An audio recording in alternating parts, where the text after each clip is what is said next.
Hi guys! Welcome back sa ating YouTube channel. Ayun, sa mga hindi pa nakapag-subscribe dyan, i-subscribe nyo na, i-click nyo na rin yung bell para updated kayo sa aking mga tips and video tutorials sa aking channel guys. Ngayon, i-share ko lang sa inyo guys, kanina nag-cash in ako sa PayMaya, tapos may cashback sila.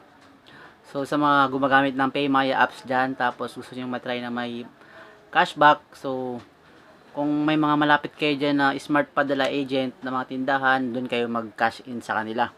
So meron silang promo ngayon ang PayMaya na pag nag-cash in kayo sa PayMaya apps,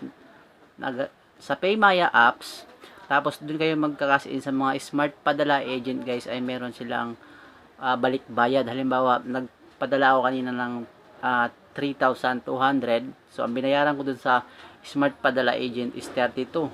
So yung 32 na yun is ika-cashback nila yun dun sa PayMaya account niyo. Ibabalik nila yun, kumbaga balikbayad lang.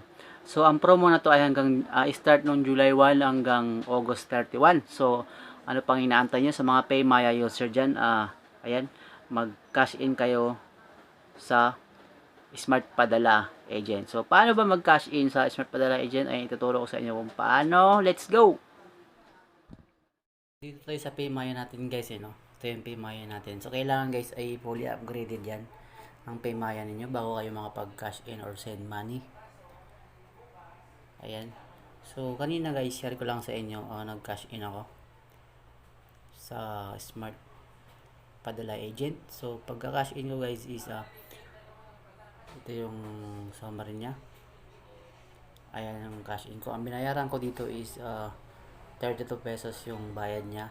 And then after nun guys, mga ilang minuto may cashback din siya na 32. Baka binalik din yung bayad ko dun sa PayMaya agent. So kung hindi pa kayo nakapag-cash in, mag-cash in na kayo sa PayMaya. So may promo sila hanggang August.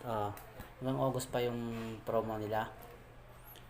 So paano ba mag-cash in sa PayMaya? Punta lang kayo dito sa add money. Pagka add money nyo guys, punta kayo dito sa ito, padala, smart padala via code.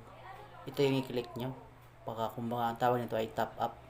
Pagka click nyo yan guys, ay mag-generate. Add nyo lang yung amount. Halimbawa 1,000. Ito yung may code na binibigay. May expiration po yan hanggang kalagay dito valid until 1:47 PM. So 30 minutes lang yung valid niya. So ito yung ibibigay nyo dun sa smart padala agent. Ayan yung ibibigay nyo na code. So after i-input nila yan dun sa cellphone nila, automatic yan yung pag-cash in na kayo ng 1,000. Ganun lang kadali mag-cash in. So halimbawa nag-cash in kayo ng 1,000 dyan, may magka-cashback dyan at 10 pesos.